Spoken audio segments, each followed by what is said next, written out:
After that, the other individual in the ring with me looked over to me. Hey, kid, are you okay? I mean, how badly are you hurt? He asked, looking over to me, a somewhat shamed look on his face. I'll live, I replied. Don't worry, you don't have to blame yourself.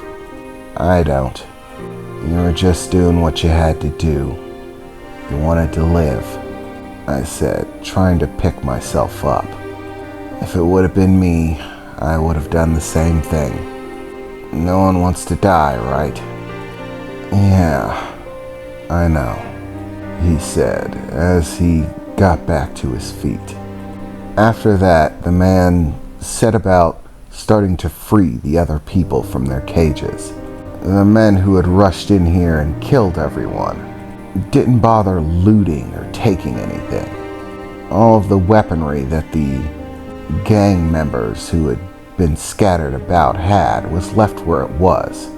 So it was easy enough to get some weapons and shoot the locks off of the cages, set everyone free, at which point they all started scattering about, taking whatever they could from the dead bodies of the gang members who had kept them captive. Some of them were far more furious than others, kicking at their dead bodies, shouting and screaming at them as they stomped on their corpses. Some of the women most especially, the ones that weren't in the fights. If they were women in cages and they weren't being thrown into the rings, there was only one real reason that the gang members would be keeping them around. So honestly, I understood what it was about. Eventually, all of the anger left, and everyone who was a slave began to gather up. They started talking things over, what they were going to do next. They had come to the decision that they would stick together, at least most of them. A few left off on their own, heading out for their own direction, saying that they had family or friends that they had to get back to. But those without them seemed to favor staying with the group, that they'd be safer together, as they rummaged through collecting anything valuable that they could. Many trying to stuff their face, eating the food supplies that were stored here and taken from all of the different members who had brought slaves in. Some of them had most likely not eaten regularly in some time, so were very hungry. They, of course, welcomed me as well. Several of the women even doting on me a bit, saying, "Are you okay, little boy?" asking me if I needed food, and offering me fresh clothing that they had taken from some of the gang members that were here, that they had stored and tucked away in places.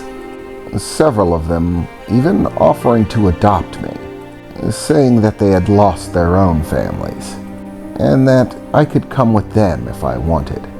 But for whatever the reason, I just didn't feel like that was where I needed to be.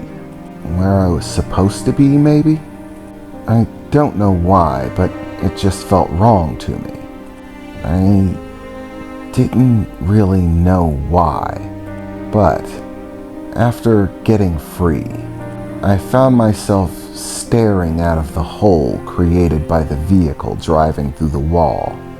Beyond it, you could see a great many things, but nothing so clearly as the walls of Newgate City. Those massive, towering black walls, even as far away as they were, seemed to occupy my thoughts.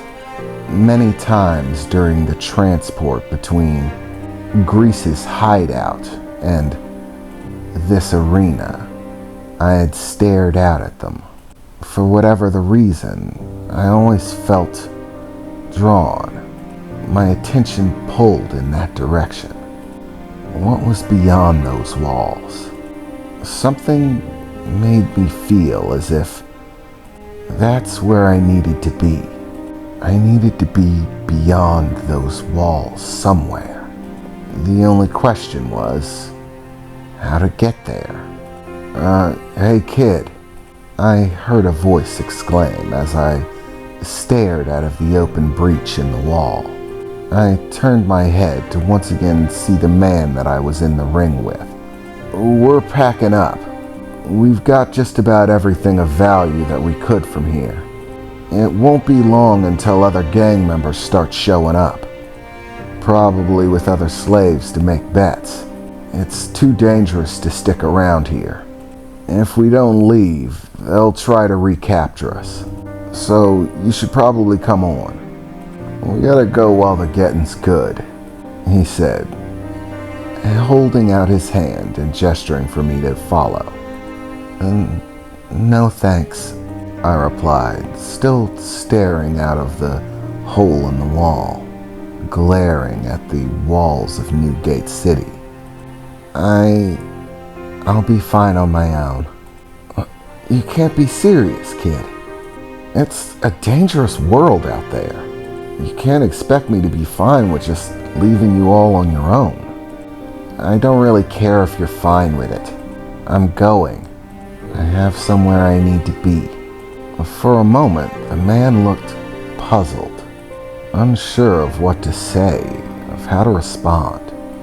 But after a few moments, he sighed deeply. You're a stubborn kid. Well, if you're gonna set foot off on your own, you might as well be prepared for it, he said, removing a satchel that seemed to be packed with some odds and ends, and handing it in my direction. There's a gun, a knife, and some food supplies stored inside there. It's not a hell of a lot, but it should help you survive, at least for a little while. If you're not coming with us, then I suppose all I can really do is wish you the best. And once again, I'm sorry for the ribs, kid. I didn't really have a choice, but that doesn't make it any better. I reached out, clasping the satchel from him, and slinging it over my shoulder gently. Thanks, I appreciate it. And I already told you, don't worry about it. You were just doing what you had to survive.